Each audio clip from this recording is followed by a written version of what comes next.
You know, my mother told me I ought to be a farmer. My dad wanted me to be a baseball player. Well, you're better than anyone I ever had. And you're the best goddamn hitter I ever saw. Suit up.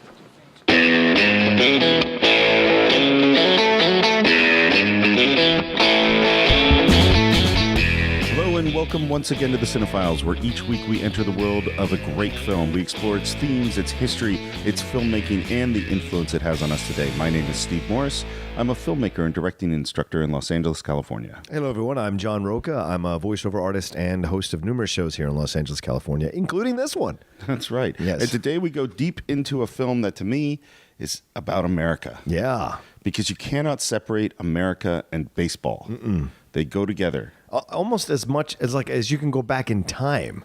Yeah, I guess the Revolutionary War and all that, but They were not playing baseball yet. No, but baseball was just around the corner. Yeah. You know, and when I watched that documentary that Ken Burns did, which was incredibly engrossing if you love the game, it's so far back. It's so far back, that game. And so this is one of those great films that really captures the love, the beauty, and the connection that people have with baseball in this country. In a spiritual and mythic sense. Yes, absolutely. And the movie we're talking about is The Natural. Yeah. 1984, Robert Redford, directed by Barry Levinson, based on the novel by Bernard Malamud. It is just, I don't know, it's one of the archetypal baseball movies. How did you first come to this film? I came to, I think, when I was very young, probably right after it come out on VHS or Beta, because my parents were huge Robert Redford fans. Yeah. And so we rented it to watch, I think, on Beta or VHS. It was very early in the 80s.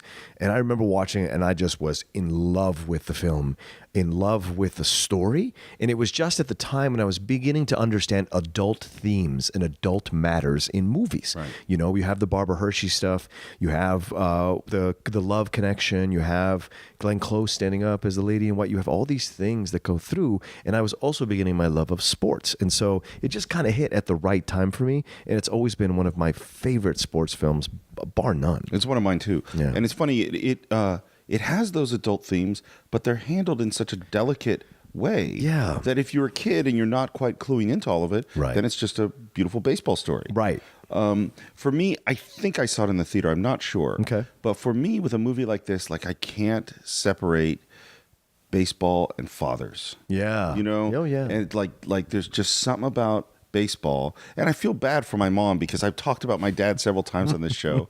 And there are movies that I definitely associate with my mom, but Right. Westerns and baseball is Yeah. about my dad. My dad was a huge Giants fan from San Francisco. Okay. And so when the Giants came to the West, he was 16. Wow. And so he went to see them at Seal Stadium. He had, so going to see the Giants was a big deal. My parents took me out of school opening day every year as a kid to go to Candlestick Park to watch the Giants That's play. amazing. And my dad always had the Giants on the radio. It was just this part of my growing up. And even though I don't like baseball that much, like Yeah. as a sport, I liked playing it. It was fun. I played Little League. But there's something about baseball in movies. Yeah.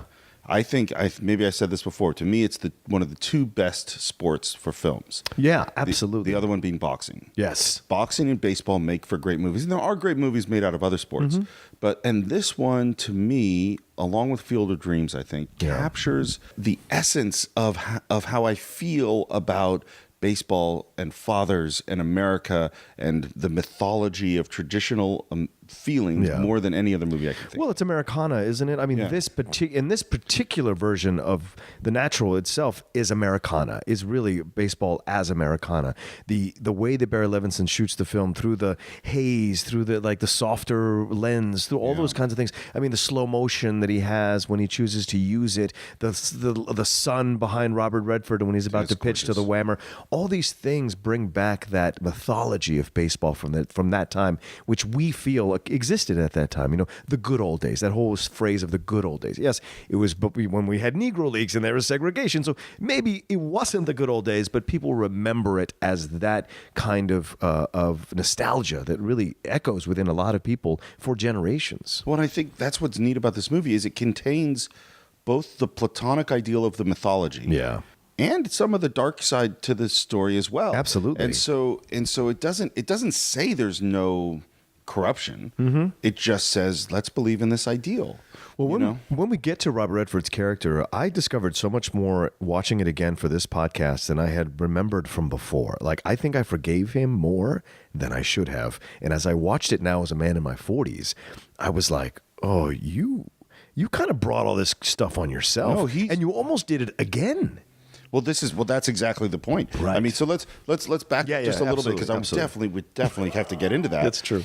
So first of all, this is a movie based on a book by Bernard Malmund. Yeah. And have you ever read the book? No. I read the book years ago, and I knew that I wasn't going to like it before I read it, because what I knew about the book is very different from the movie, and the book is much darker. And here's this, again, we're going to give you this warning we always give you. Oh, yeah. This is a 30-year-old movie. We're going to spoil it. If you haven't watched the movie, you really should watch it. It's a lovely film, but this is where the spoilers begin. This is a story about a baseball player who had the greatest potential in the world as like a high school baseball player. Yes. Came from the Midwest somewhere, farm boy, as pure as can be, and just on the verge of being a great success. He's a great pitcher. He's just struck out, who is essentially a Babe Ruth character. And then he falls for this woman who shoots him. Right. And seems as if like she's a serial killer who's been killing off the best athletes in every single sport. And then he disappears for 16 years. And then as a 40-year-old man, he comes to a down and out baseball team called the New York Knights and emerges as the great hitter of all time, turns the team around, and then gets tempted by both a woman, again, played by Kim Basinger, and also by money. Someone wants him to throw the big game. Right. And the question, of course, of the film is he going to throw the big game? And in the book, he does. Wow. Yeah, and the book is much darker. What? Yeah, the character of Roy Hobbs in the book is really an opportunist. He's kind of a streetwise guy who comes and he's sort of playing the gamblers and playing people for his own advantage. And it's a book that was written in the 50s from, as I said, Bernard Malmud. Yeah. And it was quite famous at the time. He's a Jewish American writer whose children of Russian immigrants both loved America and was also excluded from America. Interesting. Was really struggled for a long time. The Natural is his first book that's successful. Okay. And it really shows sort of, it's like both the movie and the book show the mythology of America against the darker sides of America. And in the movie, the mythology wins. Right. And in the book, the darkness wins. Wow. And it's really a condemnation in a way of America. And now I want to read it. It was really hard for me. Is it a good read, though, or is it a bad read? It is a good book. Okay, it's a good book. I can't give you an objective opinion. Okay. I do think it's a good book. It was quite a famous book before the movie. Right. And the movie eclipses the book, I think. Gotcha. And for me, I love the movie. So reading the book, it just hurt, you know? Because I'm like, oh, no, I want to like this. I want to believe in this hero. Right. And he's not going to give you that in the book. Wow. There had been a few decades where people wanted to make this into a movie. And finally, it's in the early 80s that they finally get a development deal. It's the first film of TriStar. The big key to it was signing Robert Redford to play the lead. Okay. Once he decided he wanted to do it, then it was in, and he's the guy who picked Barry Levinson. Wow. Because he had seen Diner, and he loved Diner. And you think about, this is Barry Levinson's second movie. Right. That's a lot of movie to have to handle. Yeah. With Robert Redford and Glenn Close and Duvall and baseball. Very complicated scene movie from Diner, which is kind of almost an indie film. Right. And the first decision that they make, Robert Redford and Barry Levinson are together, and they say, well, he's got to win the game. He can't throw the game. Right. And so immediately, and they knew, because it's a popular book, that they were going to be in trouble. And what's funny, looking at it now, it's like you can't imagine it any other way. Right. It's one of those rare instances where they changed the ending of the book and people weren't upset about it. Yeah. Right? Yeah, because... Now I'm upset about the book. That's so funny. But it's such a great exploration of that time. I love the names, the Whammer. You have the idea of the cynical sports writer, which was right there during that time in the 50s and 60s. That's what they were being. And now. Yeah, and now, of course. But and then you have the idea of the corrupt owners, which was like Comiskey with the White Sox, which is why they did the Black Sox scandal. Like, you always had these kind of owners that were in the game just for the money. And you still have it now, obviously. There's some owners who, like I would say Dan Snyder of the Redskins, who's my team since I was a child. I hate that guy so much as the owner of the Redskins because he's a terrible, terrible person who puts a lot of terrible mojo on the team. And I think what you saw here, Robert Prosky, who plays the owner of the New York Knights, who's fantastic, who completely different than he is in broadcast news. Completely different than he is in just about any film you've ever seen him in. He plays them more like just a little more evil and the hissing, and there's all of that in how he's playing. Classic bad guy. It is. It's a great classic bad guy. Please pardon the absence of light. You see, as a youngster, I was frightened of the dark, and I used to wake up sobbing in it as if it was water, and I was drowning in it. But as you will observe, I have so thoroughly disciplined myself against that fear that now I much prefer a dark room. The only thing I know about the dark is you can't see in it.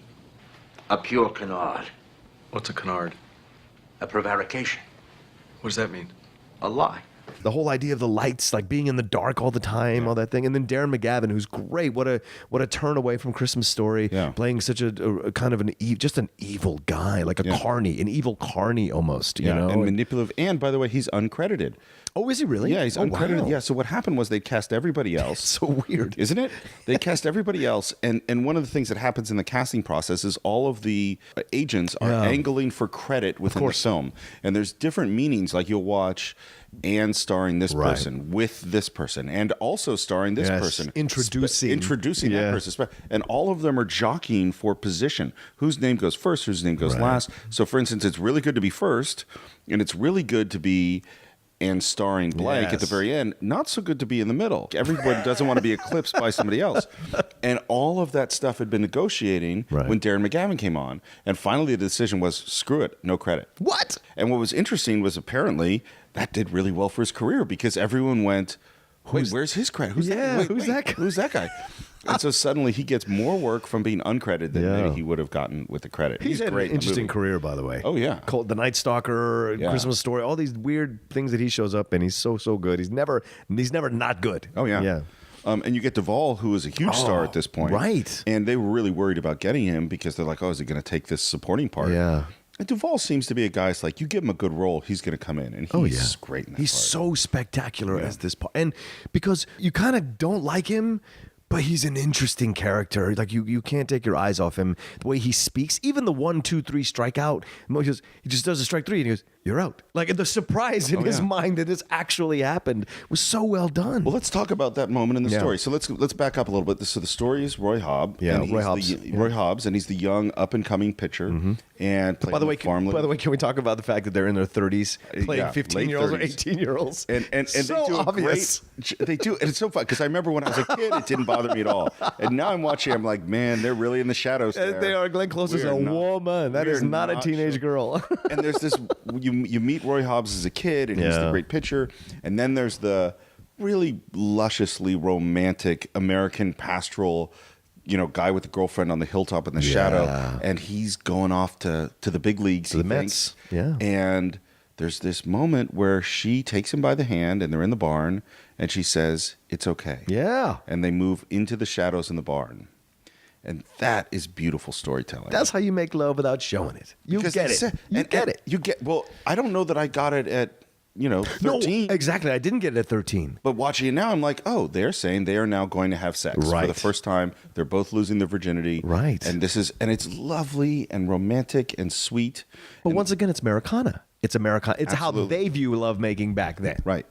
And then and of course they know exactly what their lives are going to be like. Right. He's going to be a big baseball player. They're going to get married. They're going to own the farm. Right.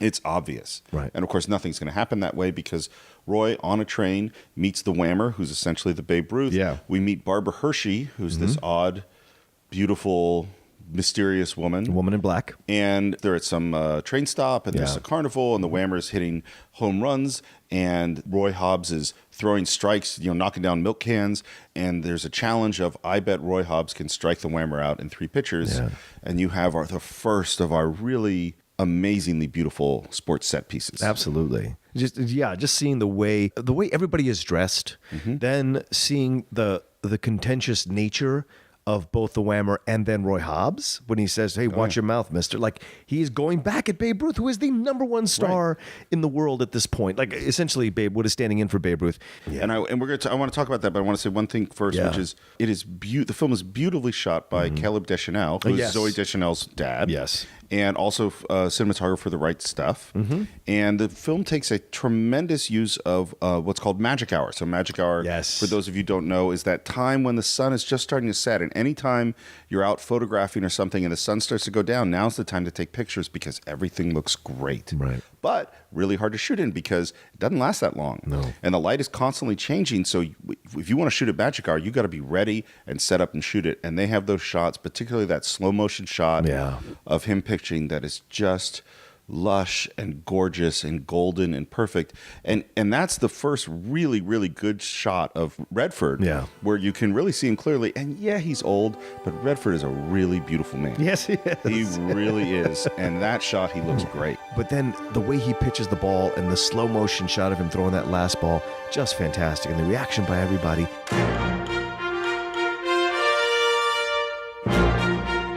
And the skip punch. I love the skip punch, which is exactly what a young man would do. It's that excitement, but don't want to show too much. Yeah, right? absolutely. And then you see that moment when Barbara Hershey turns her attention from the Whammer to Roy Hobbs. And this is one of the things I said it in another podcast that I always think about Redford is there's so much, you can always see the wheels turning when he's acting. Yeah. You can see the thought process. And so for him to play naive is really interesting to me. And he did it really well. He did. Because he's not a guy who's naive. No. That's not who Redford is. No. He's a guy who's thinking. Yeah. This is like, almost 10 years after The Candidate. Yeah. And he's incredibly intelligent in The Candidate. Oh, yeah. And now he plays very naive. And now we get Barbara Hershey. What a weird villain she is in this film. Well, yeah, she's clearly unstable. And we have a somewhat introduction to her by what Max, which is Robert Duvall, is saying to the Whammer about what he's reading in the newspaper, that this woman is going around, or this person is going around. Well, we know that these people have been killed. Yeah, killing popular people from different sports. Yeah, the top football player, top track star, something like that. Right. And isn't that interesting? And by the way, that's a really good exposition. Yes. Because it kind of gets thrown out there as this weird thing, and you're not thinking about it. Nope. And then you meet Barbara Hershey, and you see her turn to Roy, who's saying, "I'm going to be the best there ever was in this game." And there's this moment where they sit down and they're in the train talking late into the night. Right. And she is talking about, and this is one of the first sort of thematic things we get. Yeah. She is talking about knights in shining armor, Homer, Sir Galahad, and Homer, Yeah. and the Iliad and the Odyssey, which Roy has no idea what she's talking about. No, Only Homer I know has 4 bases in it. Homer lived ages ago and wrote about heroes and gods. Oh. And he would have had it in mind to write about baseball had he seen you out there today. You know what? Someday I'm gonna break every record in the book. And what will you hope to accomplish? When I walk down the street, people look at me and say, "There goes Roy Hobbs, the best there ever was." Is that all? Well, what else is there? And then this moment comes where she says, Do you have a girl? and he doesn't answer. Yes. And this is a betrayal. Yes. And this, to me, is one of the things about this film. It's funny, we got into a conversation in about The Shining, about Room 237, and symbolism within film, and what are there secret messages in the film. And that's one where I don't see them all. Right. This is one where there are very, very clear symbols and themes within this film, and one of them is the idea of the knight. Yeah. The knight in shining armor, and that, like, Sir Lancelot is the greatest knight in the world, but he cannot get the Grail because he is not pure. Right. Because of his love for Guinevere. Right. This is the moment where Roy ceases to be pure. Yes. This moment, do you have a girlfriend? Yeah. And he doesn't tell her. Right. And that violates his knightly pureness. Yeah. And that is the choice that leads him to 16 years in the wilderness. Yes, but then he still doesn't learn the lesson when he starts messing around with Kim Basinger. Nope. Same person. And even has that line where he says, "Oh, you're right, Memo, we have met before." Yep. And it's like, how many times do you need to learn this lesson? Even Pop came apparently to him. twice. Yeah, apparently twice. Well, We don't know what happens when he gets on the phone with Glenn Close. Right. But like even Wilford Brimley, who plays Pop, who's fantastic as the coach, as the manager of the team, says to him, "Don't go after her. She's bad news. I'm telling you not to do this." But Roy's desire for what he cannot have, Roy's desire for this unattainable, beautiful woman, rather than what he could have, is always his downfall. And I think this is what when I was younger, I forgave him. As an older person, I go, "You got to take responsibility for your actions here, son. You are causing everything that happens to you in this movie." Well, I think that is definitely what's happening. Right. And I think the movie says that he does. In the end, he does. But it's no question that he comes to the succubus, that she is... Yes. Because that's when he starts losing. Right. The moment and this is why this is a mythic movie. I mean, it's like it is not a coincidence that the name of the team he plays on The New York Knights is the Knights, right? And it's like the bat that he uses. Yes. Yeah, Knickets, exactly.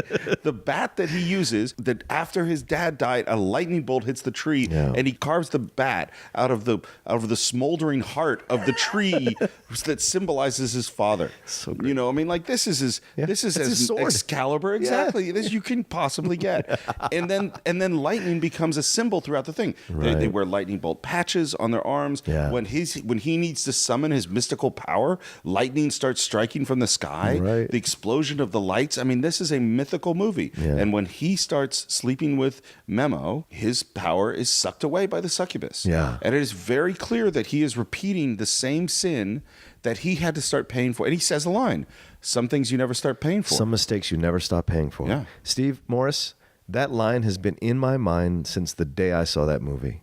And when I've had situations with certain people in certain situations that have come back to bite me years later, I've always said the line in my head, "Some mistakes you never stop paying for." And it's true. Well, and one of the keys to stop paying for the mistake, stop making Stop making the same mistake. Exactly. Stop making that mistake. and it's so fun. And it's funny. We talked about Kim Basinger in LA Confidential, where she gives a really stunning performance. She is. In this film, I don't know if she's given a good performance or not, but I hate her. Well, this is why I told you before when we did LA Confidential, I was not a fan of hers in the 80s. I thought she got by on her looks. It isn't until LA Confidential, isn't until she's older as a woman, as an actress, that she really brings power to her roles. And in this, she is just a mall. Like she was in Batman. She's just a mall. Nothing to be, M-O-L-L is what I mean. She's nothing of any note. Nothing of any note. She does her job well. She's a beautiful woman. She does. And yes, you do hate her because she's also very lost. In a different way than Barbara Hershey was, because she's ruthless, but in a different way than Barbara Hershey was.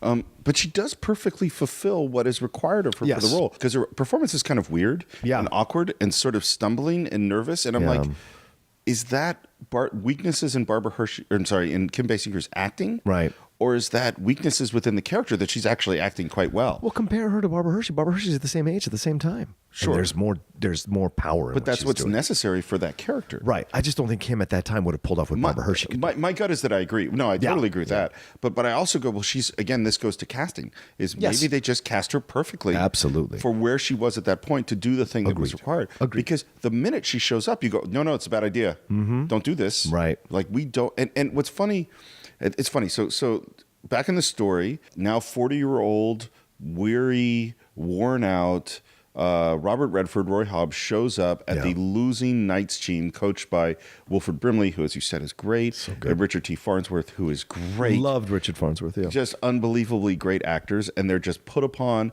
And here walks in the world's oldest rookie. Yeah. And, of course, Wilford Brimley's no way. Fella, you don't start playing ball at your age, you retire. Where did he find you? The Hebrew Oilers. The Hebrew Oilers? I never heard of it. They're semi-pro. Did you ever play organized ball in your life? I just got back in the game. What does that mean? I used to play in high school. Reddy used to play in high school. That's nice.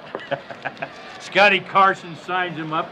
The judge okays the deal. Ain't talked to me yet. I got that in my deal for as long as I live. They gotta talk to me. They got a contract. I want to see it. And it's funny, they're walking a fine line because you really like Wilford Brimley. Yeah. And he is a complete dick to this other guy you really like. And you understand why. And you're like, please give him a chance. Because we know the movie's called The Natural. Right. Like if he sucked, we wouldn't have a movie.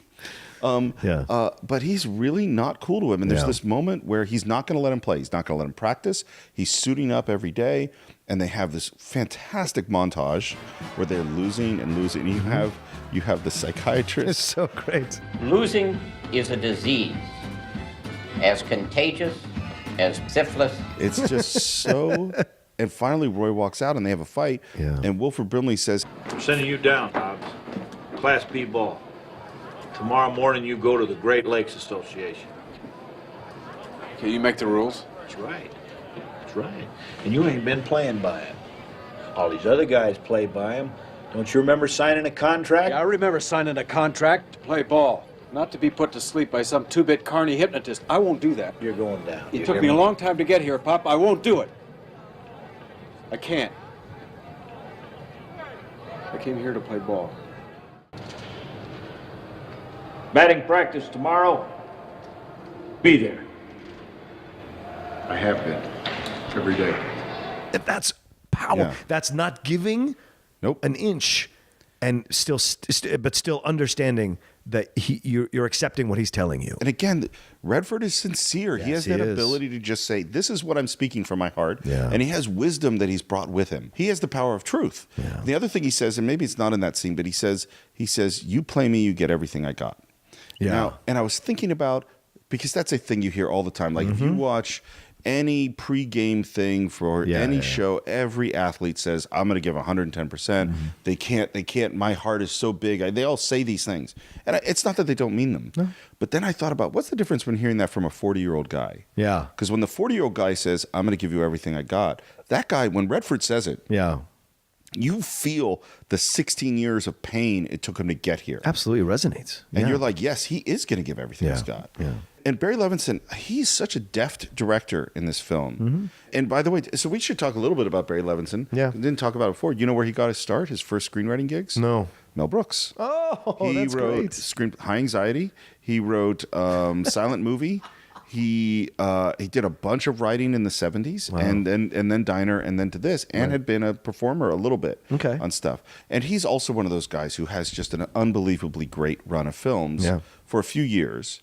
And then he does Homicide. And he does. I'm not saying that he hasn't done anything good since, but boy, I love Diner, The Natural, Tin Man. I know Yeah, we've talked Tin about. Man, We yeah. both love. And of course, you have Good Morning Vietnam and Yes. Rain Man. Right. These are really good films. And The Natural, to me, shows unbelievable skill. And one of the things that I really like is he'll frequently be filming dialogue that's unimportant away from drama that is really important. And an example of this is we have Farnsworth and Wilford Brimley playing Name That Tune with each other. That's so in great. this lovely scene. And during this whole scene, we have Roy Hobbs going out for his first batting practice. Yeah. And the sound of the bat that it makes is, and that them getting drawn into what's happening is pretty amazing. Once again, it's the use of slow motion. Yeah. Because the hit of the ball is in regular time. The sounding of the ball as it hits the stands is in slow motion. Oh, which you're right. I think is great. That's a good point. That's Yeah. so great because you hear the which is one of the most beautiful sounds in sports. And I wanted to make sure I said this on this podcast because they caught it perfectly in the film. There's almost no greater sound than the sound of a baseball hitting the bat at the right time, and it just sends that ball so far out. And then he slowed the film down, and you could see it. Yeah, you're right. I hadn't thought about that. That's a great because point. once again, it's that mythical thing of these shots are otherworldly. Right. These shots are not seen. Like all he's doing is hitting homers, but people are going nuts because he's hitting homers.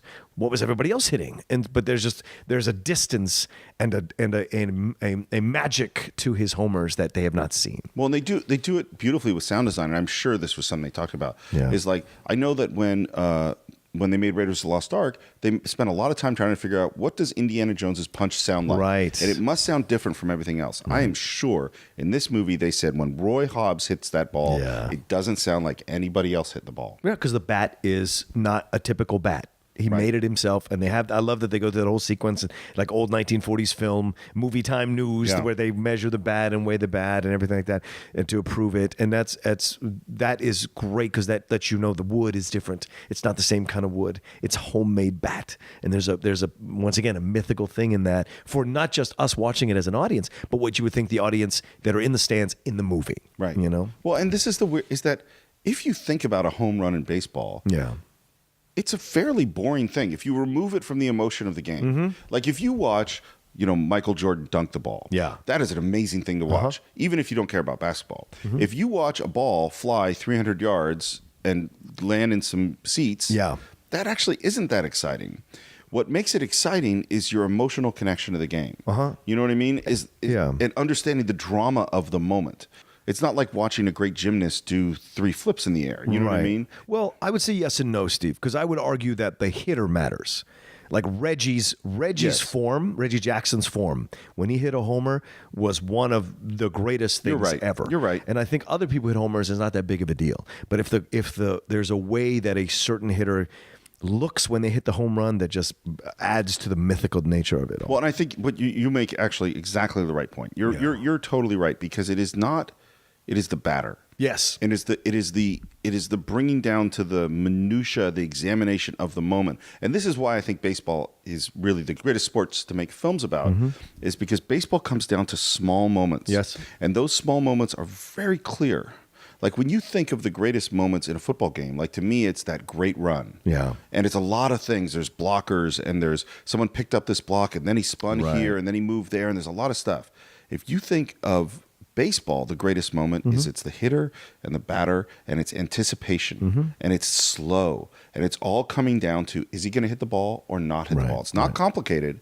It's simple and very cinematic. Yeah. And also, if you compare, like you mentioned earlier in the podcast, boxing and baseball, it's man against man. Man against man. And yes, you have that in tennis, you have that in other things, but it doesn't quite work the same as it does for boxing and tennis. And I mean boxing and baseball. And I would argue you're right. Baseball is even better because in boxing, you don't see the full technique even as you're watching. It's about, does he have the heart to win? But in baseball, it's about the mental energy, or the mental game that is happening. Am I going to guess the pitch that you're going to throw? Are you going to guess the right swing about the pitch that I'm going to throw? It comes down to that simplicity, that simple moment, where you're outsmarting the pitcher or the pitcher is outsmarting the batter. Well, and the thing too is, if you think about the greatest moments in a soccer game or in a basketball game or in a football game, you cannot create better than the greatest athletes doing those things in the real world. You cannot create better than watching Jim Brown run. Yes. You cannot create better than watching Pele. You could name 20 other people in soccer that I can't. But you can't.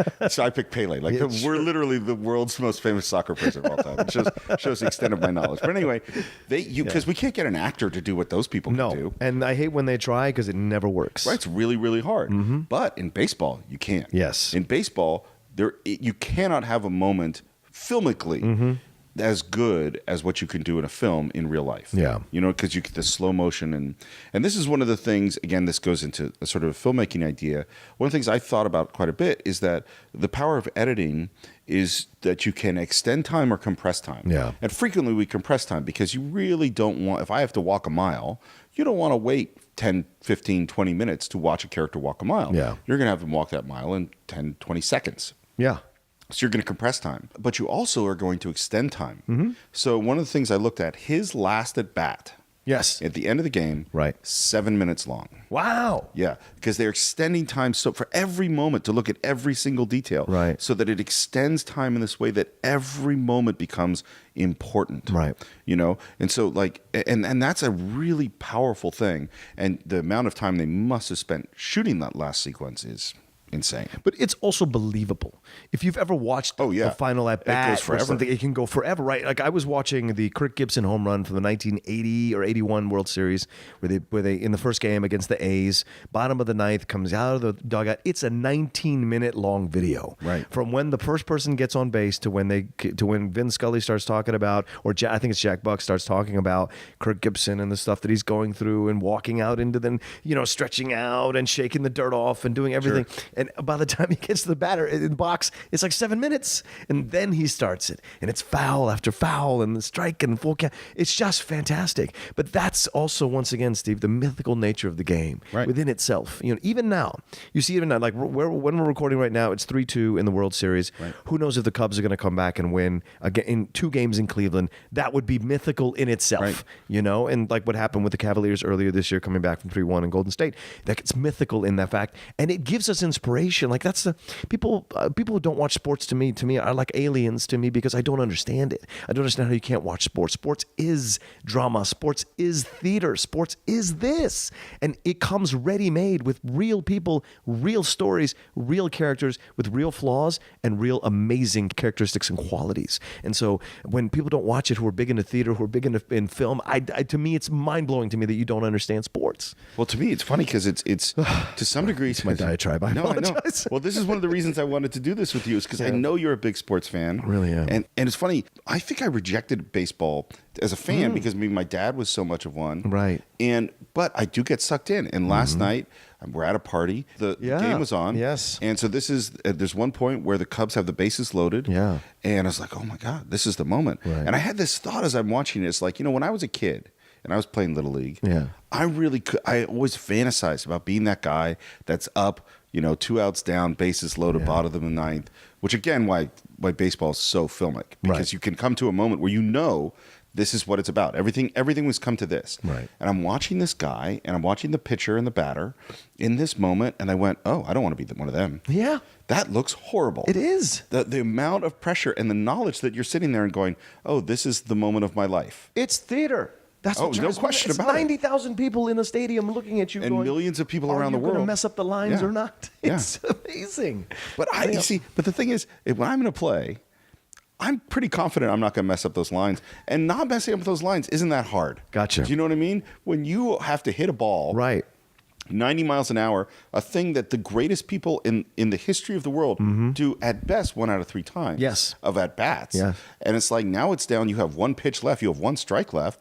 Now the odds are way against you, and everybody's looking, and this is going to be your life. If you messed up your if you messed up your lines on the Oscars, maybe that would have the same impact. Sure. But almost nothing else. Right. This is big stuff. Right. And that's why it drives me nuts that people are not sports fans, because these people struggle and they work hard and they dedicate themselves to be the best that they can be in this particular. And you know how we have 32 teams in the NFL. There's maybe 8 to 10 quarterbacks that are worth a damn, right, on the face of the planet, and that tells you that's insane. How and this difficult it comes is. from thousands and thousands of high school kids playing football, thinking they're going to. And this is something that always amazes me, and it really applies to the natural of what it means to be the best. Yeah, because I remember this is a boxing story, but I remember watching an Oscar De La Hoya fight, and he was fighting a guy who's like the European champion. Okay.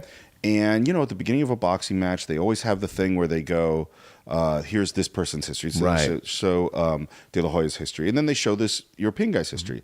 And they say he was the top sprinter, the top soccer player. Right. He was the most popular kid at the school. He was the smartest kid at the school. He's undefeated. He's the golden boy of every single way. Right. And you go, wow, this guy sounds really good. And then they say, and then they talk to, the color commentator and say, so what chances do you give him? He says, he's out in 2. Or maybe he said he's out in 3. And then Oscar De La Hoya beat him in 2. Yeah. And I went, wow, what must that be to be literally the best in the world that you've ever experienced, and to be so far out of the league of the person who's really good. Right. Like you think of all the great college quarterbacks, and you are never going to be in the NFL. Yeah. And you so are a many star. Of them. Yeah. A star. So many of them. And that's what's so great, what you see with his story here in the film, in the natural. And I think baseball is the backdrop for the movie. Obviously, it is the central driving force of him, but he is like anyone else. He has a talent. He finds out that he has an innate talent. Right? Can he hone that talent? And his dad even says that to him. Right at the beginning of the movie. Right? His dad says that to him. You've got a gift, Roy, but it's not enough. You got to develop yourself. Rely too much on your own gift, and you'll fail. You've got to train it. You've got to focus. You've got to make it your life's work to be the best at this. And and he is. He is a natural, but he's trained to be as good as he is because he takes that talent and works on it. And you see that come through finally when he's playing for the New York Knights, and he turns the team around. They find a way to get him to come back after he's been hurt, after he tears his stitches from the bullet. The bullet comes back to haunt him, which of course has that line. And he never apologizes to Glenn Close for having cheated on. That's so interesting. But we should talk about Glenn Close too. We've talked about the movie without even touching about Glenn Close, and we should touch on her character, because her character is so good with what could have been just a plastic one level character, and she gives so many levels to her, so many moments. The scenes in the coffee shop when she shows up to the baseball game, she's the lady in white. He hits the home run. He goes. Let's out. set this up a little bit. Let's set this up a little bit because Roy Hobbs comes back. Yeah. Finally, Wilford Brimley lets him play. He's only substituting in the moment because the head guy is Bump Bailey. Yeah. Played by Michael Madsen. The great Michael Madsen. And I gotta say, my one quibble with the film is He's so out of place. He's really out of place, and then his death is really weird. Well, yes, it's just kind of comic, but in it's a way. comedic. Yeah, So he dies. Yes, and so now Roy Hobbs gets to ironically hustling for a ball, which the whole point was that he was not hustling anymore, and you find out he was in the pocket of the owner because he's dating Memo, who is as we know, the kiss of death, and she is working for both the owner and the gambler, and wants Bump to lose, and Bump only starts playing hard because of Roy, and then he dies. And so now Roy's in the game, and he's just doing literally the greatest, and it makes me wonder too, he misses the beginning of the season. Yeah. How many home runs did he hit before he started playing bad when he dates Memo? It must be a ton, because it becomes very clear that this is the greatest hitter anyone's ever seen. Yeah. So he must be hitting 40 home runs or something. At least, just crazy number of home runs. And then as soon as he starts dating Memo, he goes in the toilet. The whole team does. The whole team does. And this is why, and it's funny because we start with Dad saying, talent's not enough, you got to work, you have discipline. And what we really learn is that this is a spiritual journey for him, is that he must be pure of spirit, and then his talent will work. It's like Samson in the hair. Yeah. As soon as he starts dating Memo, he has no power. This is a great point. It all goes away. Yeah. Because it's not like a movie where it's like Rocky, where we have to train. There's no training in the movie. Right. He's either good because he's pure of spirit, or he's not. Yeah. And now he starts to lose. And now we discover Glenn Close again, who we know he slept with when he was a kid. Yeah. And she's just in Chicago. They were sweethearts. High school sweethearts. Childhood sweethearts, yeah. And she goes to the game. Yeah. And he's losing. He gets up to bat. He loses. He gets up to bat, strikes out. Gets up to bat, strikes out. And then there is a moment that is as remarkable, particularly in terms of lighting, than anything I've ever seen, which is she in a white dress with this translucent white hat stands up with the sunlight streaming in behind her. Right. And he looks up, and we think he sees her. Right. And then he turns and hits the ball into the clock at Wrigley. Yeah.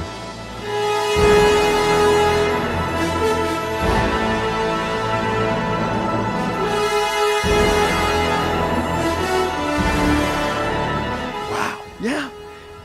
But in that moment, you have the symbolism, right? The woman in white versus Barbara Hershey, the woman in black. Right. The old school black equals bad, white equals good, that kind of old school stuff. Once again, because it's set up in that time of black and white, of things were that way. And so when and clearly this is a good and evil movie. Yes. This is not a movie of grays. Well, yes. I think when we get to the Glenn Close situation, there's grays, right? Because you're assuming he never reached out to her again after he got shot. Probably from embarrassment. Yep. Right? But I'm assuming that's her child is his child. Well, this is what's and it never gets really cleared up, does it? No, they never do. So they allude to it, but they never 100% concretely say it. So he first goes back to the diner and the scenes are so lovely. They were like great. And this is, by the way, the term that we would use is in screenwriting for acting is subtext, which is that they're talking about lemonade, they're talking about baseball, they're talking about everything, and they're not talking about I left you. Right. They're not talking about what happened to you. Right. And they don't bring it up. And all of that, and that's what makes those scenes so good. Right. If you talked about it, you would lose all the juice. I agree. And they also don't portray her as a victim who had been searching for him or wondering where he was. She said, I'm happy. Never got married again. I'm happy. Yeah. I never get lonely. I never get lonely. That's so great because she doesn't need him. There's a difference. And in the 80s. And in the 40s. And in the 40s, right. And she went through some pain. Yes. She went through some pain. But we're not going to talk about that. Mm-hmm. And then he goes back to the house and he sees that there's a baseball glove and she says, it's my son's. He means the world to me. He's a great kid. I'll bet he is. I'd like to meet him. He's coming home pretty soon. Is he with his father? No. His father lives in New York. Oh, you're... But I've been thinking that he needs his father now. He's at that age. I think he needs him. Sure. That father makes all the difference. Yes. His father Which works is in New York. basically alluding to the fact that it's Robert Redford. Well, there's we no- think. Yeah, but they never say. No. Well, and this is the thing too: is what does Robert Redford know, and when does he know it? Right. And it does seem by the end of the film he knows this is his son. Right. It's funny watching that scene this time. That's the scene I really cried at. Yeah. It really got to me, and I think maybe it's because I have a kid, and so things about children become more Right. real. But watching Glenn Close not tell him that it's her child, Yeah. but I love this moment where she knows, he knows, she knows, he knows, he knows, she knows, he knows, and there's this silent, but no one's talking about it, Right. and the feeling of this kid, and there's this moment where she says, he won't believe it, Roy Hobbs, and what she's saying on the surface is, he won't believe that I know Roy Hobbs and Roy Hobbs is in the house. Right. But what she's actually saying is, I've never told him who his father is. Right. And he won't believe it when I tell him his father is Roy Hobbs. Right. That got me. That got me really hard. Yeah. Interesting. Yeah. That's cool. I like that. I my reaction to it was just great because it's once again that's how people used to speak back then. The subtext. At least in my mind, right? My vision. Well, in of this what is- movie, yeah, you know what I mean? Like, the subtext is not spoken; it's just there. And a lot of people talk about from the older generations that I speak to sometimes, and they say to me, like, "Back then, we didn't do all that talking back then. Right? We knew what we knew, and we did what we did, and we had a responsibility, blah, blah, blah. And that's how it kind of was back then. Right now, we have all the psychoanalysis, and also we do a lot of that, which can be good and bad, like anything else. You know? I think there are problems. I mean, I think about this. I think in general, it's good that we can talk about our feelings. Absolutely. In general. But sometimes once it's out there, it's out there. Yeah. And sometimes maybe it wasn't so good. Yeah. You know what I mean? It's the chance like you maybe take. having a silent understanding about what's going on was better, because when you put something out there, but we can't fix it, there's Yeah. nothing to be done about it. Right. Well, then it just lays there and hurts us all. Right. You know, it's like if there's nothing to be done. I mean, I'm not suggesting that we should all suppress all our feelings. No. And hold everything inside. But I think I think you're right. There's some problems. You got to with pick it. and choose. Yeah. Pick and choose your battles, like anything else. And the pain of that to go, because he's already felt guilty, we know, for the relationship with Barbara Hershey and where it went. I believe you're 100% right that he was embarrassed and that he was filled with shame and he was lost and he could never go back to Glenn Close and face her. And now he's discovering as a 40-year-old man for the first time, oh, I fathered a child with this woman and she's raised him without me. Yeah. Like the level of guilt. But because she doesn't say he's yours, because she doesn't say, where the fuck have you been? She doesn't yell at him. She doesn't get angry. She says, I'm okay. I don't get lonely. And he sees her strength. He can't step into that and say anything. He can't violate he knows. Yeah. That's amazing. Amazing writing. As you read the book, does that scene happen in the book at all? I don't think, like I said, it's a while ago. Okay. My memory is there's no lady in white in that way. Ooh. There isn't. He does. I can't remember. Okay. As someone who's read the book more recently, you can let us know. Yeah. But for me, I can't remember at this point. But my memory is that the Glenn Close character does not exist in the book the way it is in the movie. Okay. Wow. Well, this is interesting because, because that puts a whole new element to it. Right, because this is what I enjoy about her portrayal and the way they construct her character. She's not a damsel in distress. Not at all. In any way, shape, or form. And when we talk about mythical stuff, she would be the princess in the tower, but she's not. No. Honestly, she has her he's own the job. princess in the tower. Yes, he is. Yes, he is. She's the hero that rescues Right. him. She really does. If she doesn't stand up in that scene, he's doomed. Yep.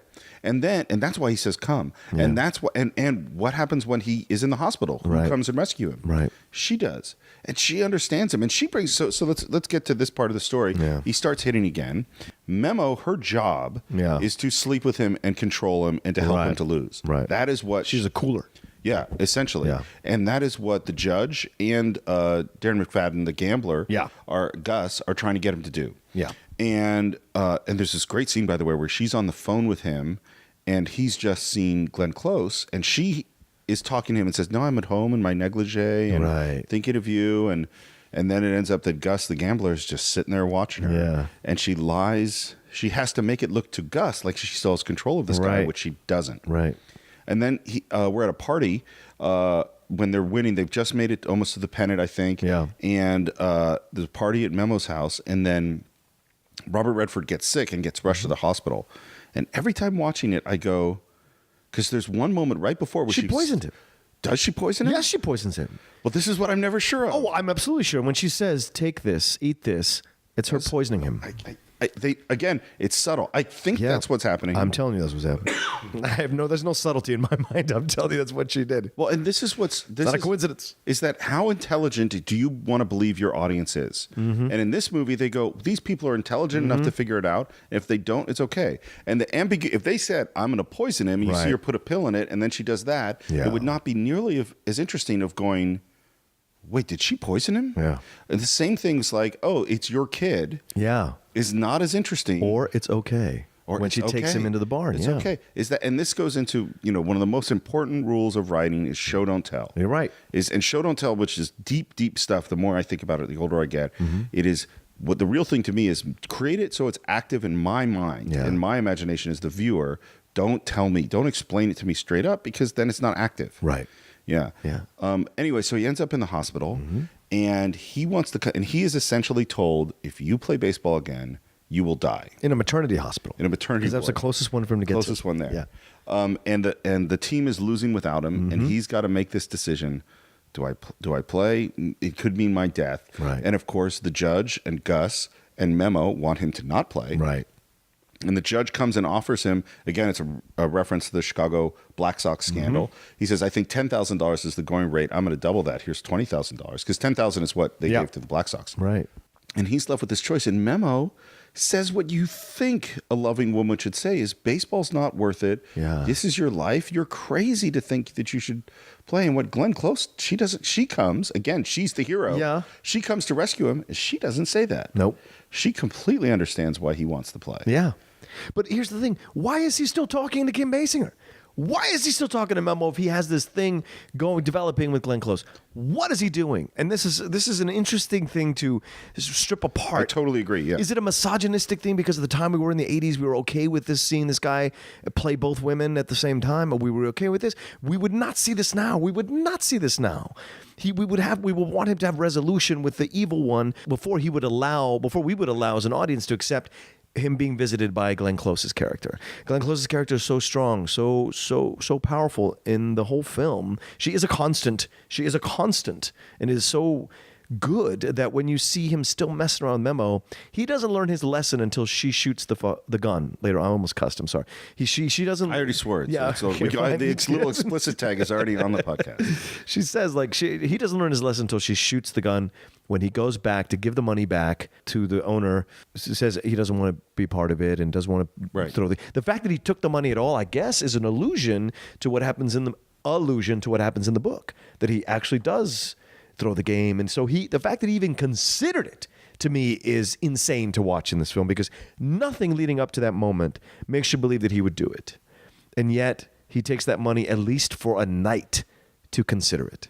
Well, I think it's funny. You say they wouldn't do that today because we wouldn't today have, in the 80s, maybe more sexist time, I think is what you're saying. Yes, I am. Yeah. And what I would say is, yes, I don't think we'd do it today either, but because I think we're not as comfortable in the gray areas today as then. To me, good point. Yeah, this is a guy very clearly struggling with that same thing from when he was 20 years old that led him to want Barbara Hershey. And to be honest, you look at the world, this is something guys struggle with. Right. I mean, look, I think there was just another Tiger Woods scandal. Yeah. Yeah. It's like we've seen guys who literally have had their life ruined from, womanizing. Wanting to womanize, yeah. And yet they do it again. But this is interesting because in this film, it goes from him being a young kid with this older woman to him being an older man with this younger woman. Once these are the two juxtapositions of what men find themselves in sometimes. Yeah. And I think you're right, is that even though we're going, don't go with Kim, go with Glenn. What the hell's wrong with you? Yeah. He doesn't just say, get the hell out of here. And he doesn't. He's still sort of trying to find a way. And the only way to purify himself is literally to go through death. Yeah. He has to get up to that plate knowing I might die. Right. And that is what purifies him. Again, it's like it's a knight in shining armor. Yeah. He has to pass the final test. Yeah. And there's the scene which I find so moving. Sometimes it's the line you don't say that is the one that's really powerful. And there's a scene where Glenn Close is there, and they're talking about what he could have been. Things sure turned out different. In what way? Different. For 16 years, I've lived with the idea that I could have been the best in the game. so good now. I could have been better. I could have broke every record in the book. And then? And then when I walked down the street, people would have looked and they would have said, there goes Roy Hobbs. The best there ever was in this game. You know, I believe we have two lives. What do you mean? The life we learn with, and the life we live with after that. With or without the records. They'll remember you. That day in Chicago, why did you stand up? I didn't want to see you fail. I wish Dad could.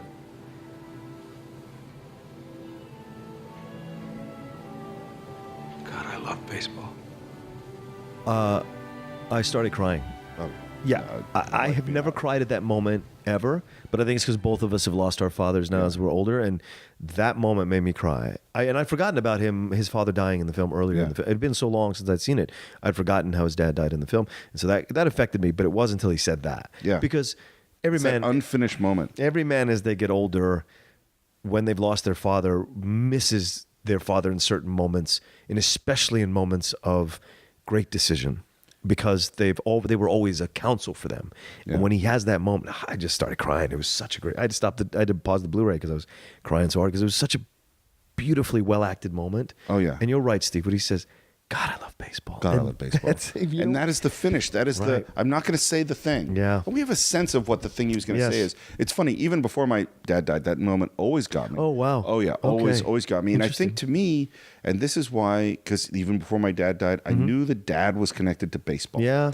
Because there's something about baseball that's the tradition. Mm-hmm. There's something about baseball that is this way of coming into manhood. Yeah. There's something about baseball as this thing that fathers and sons and grandfathers can share. You can Mm-hmm. have the game of catch.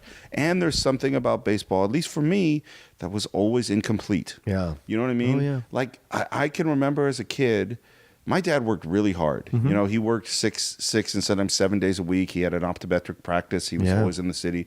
And then he had other work that he did. And he came home and I remember as a kid going, Dad, you want to play catch? Yeah. He's like, not today. I'm tired. Yeah. You know, and the wanting the connection with dad, Oh, sure. and knowing baseball was this thing to connect with, and maybe not having it made me, even as a kid, going, because you want your dad to see you. I think Yeah. that's what it is. When he says, "I Of wish course. my dad could have seen," Yeah. that's the thing. Is course it we as young men coming into manhood go, I want my dad to approve of me Yeah. in this way, and that's what that moment is about. And that's ironic for me personally in a number of ways because I was the first person to enjoy baseball in my family. Like because we're a Latino family. My dad and mom were both immigrants from Bolivia, legal immigrants. For anybody who flips out on this podcast, from Bolivia, and soccer was our thing. Right, so right. Dad and I would go in the backyard and kick the ball to each other for hours. Right. That's how we developed. It was what you guys, sure. what Americans have for catch, for baseball. Yeah. And so, but I fell in love with baseball.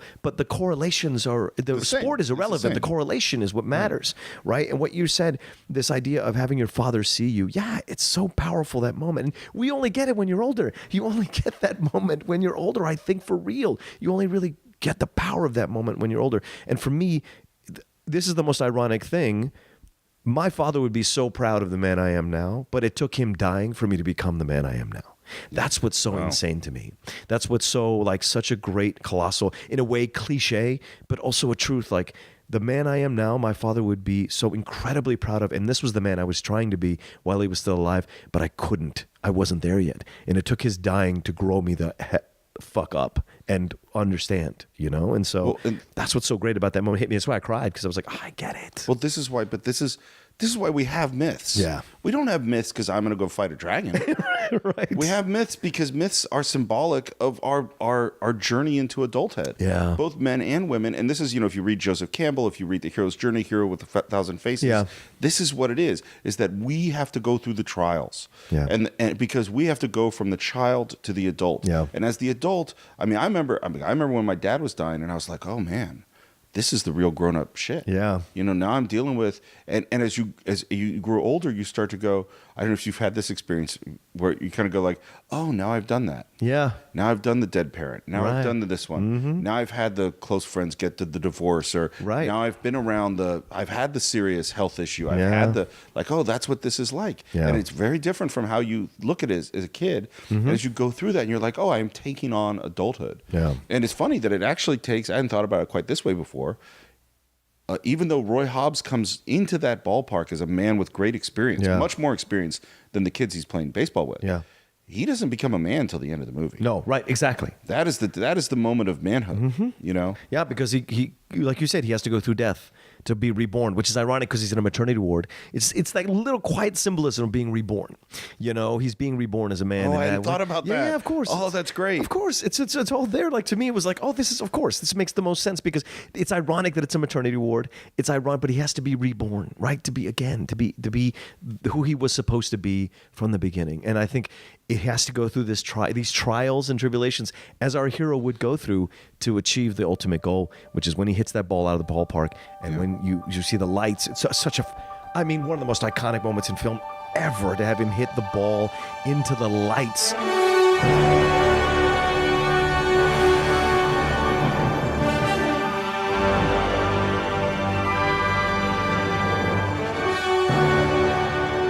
The sprinkling of the lights, coming down on people, like once again in the sound. We should touch on the music definitely real quick. We're gonna do more and touch on it. Okay, but you good can stuff. that full like with the lights all coming down and all the fireworks coming on top of them, and the guy in the stands going "Holy shit!" without hearing him say it. Yeah. All of that happens, and it's so great because it puts it all in. It's like it completes the circle, and.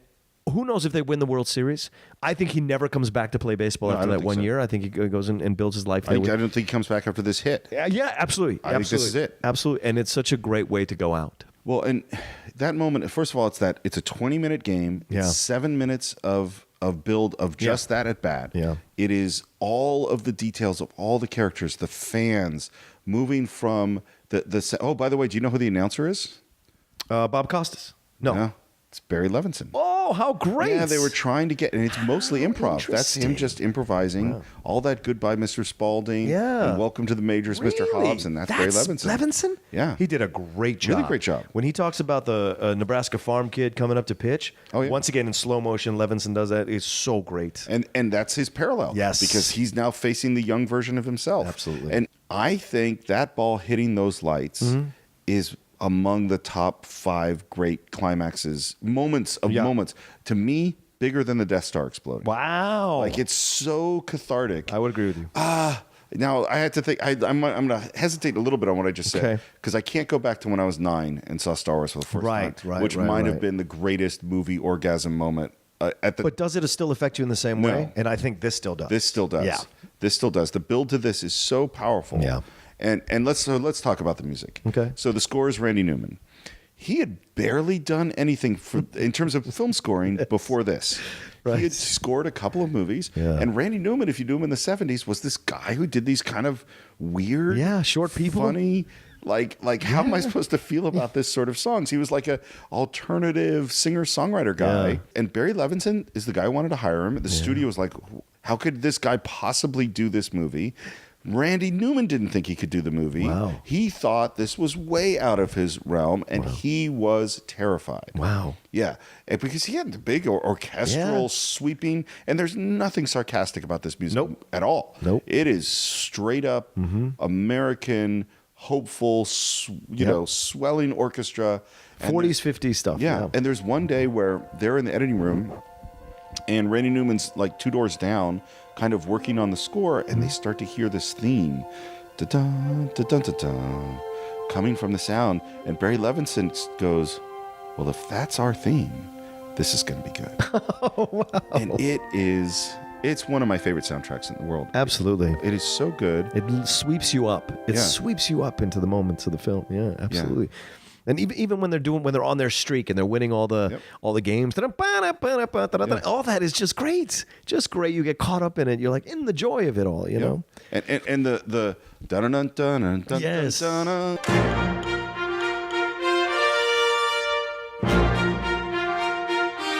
It's so rousing. It's so filled with that sense of Americana. It is. And this is one of the other things. So we talked about the mythic elements of it. And there's another one I was thinking about, too, because Barbara Hershey's character brings up the Iliad and the Odyssey and Homer. And I was like, oh, well, in the Odysseus, he goes away for 30 years. He does. And he finally has to come back to his wife, Penelope, and to prove who he is, because he's unrecognizable now, he has to pull back the bow that no one else can pull and shoot it, through 40 axe handles or something. Right. And it's like, man, that's what Roy Hobbs has to prove with Wonder Boy to Glenn Close, that he is still this man. Right. That he is that the young man that she fell in love with is inside of him. Right. And I think which is great is that he has to use the purer bat in order to hit the ball because Wonder Boy breaks. Wonder Boy breaks on that foul ball, and it's because he has to use the bat that was made from a pure place. From the bat boy with the highest voice.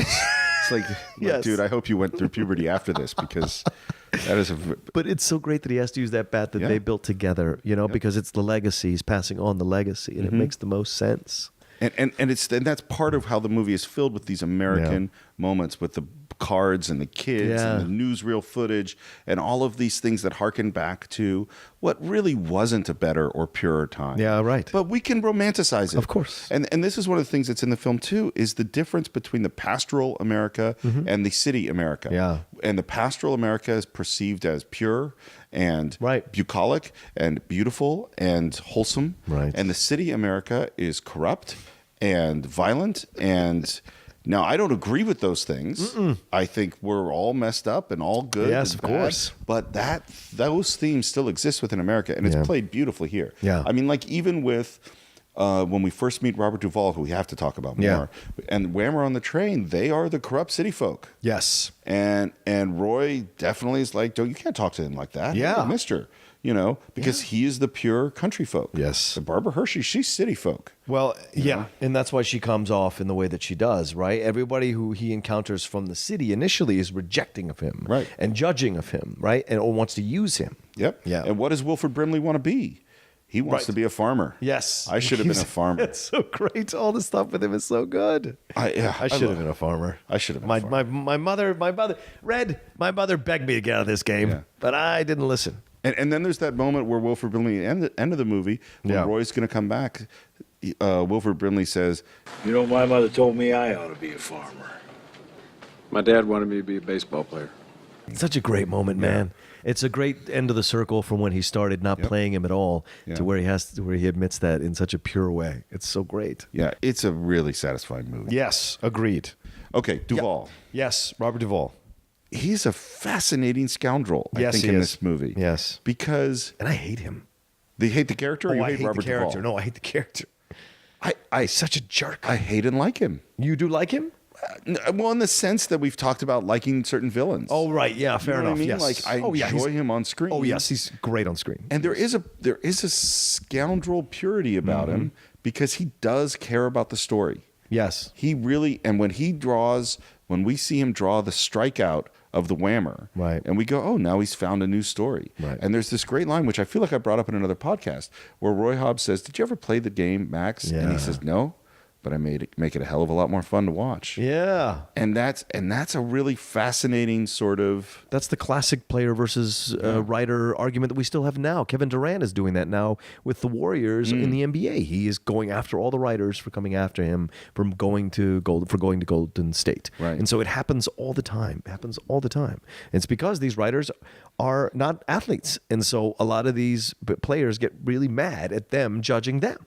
Right. Like, you've never done what I do. How could you possibly write about what you've never done? Right. You've never been where I've been. How could you speak about it so knowledgeably? And how can you influence the public to look at me and say things to me in a certain way when you've never done it? Because they frame the game. Exactly. Yeah. And there was this time, I mean, the big sports reporters, they were hugely powerful. Oh, yeah. In a way that I don't think they are now. No. I mean, there are still important sports reporters. Sure. But not that every single person reading about baseball would read. No. Those days are done. Like Dick Schaap was one of the last ones, and he passed away a few years ago. So his son is nowhere near that level. So it's like those guys aren't. You see the sports writers nowadays. They're on TV. They're doing things. It's nowhere near the power that they used to have, because we have the online community, people blogging. So there's all kinds of voices now that it gets washed out. Well, and this is where I wish. as much as some of these people were powerful and not good. Yeah. And I do like the fact that we have Rotten Tomatoes and Yelp and all these places where everybody can voice their opinion. Having the great experts to talk about a certain thing. We talked about this when we talked about When We Were Kings. Yeah. George Plimpton and Arthur Mailer. Yeah. Norman Mailer. Norman Mailer and George Plimpton. Yeah. Having these great voices to speak at a time, that was kind of neat. Yeah. I'll tell you the one thing I don't like with Robert Duvall's character. Okay. It bothers me that he's in with Gus and the judge. He has to be. Not to me. I wanted him to be pure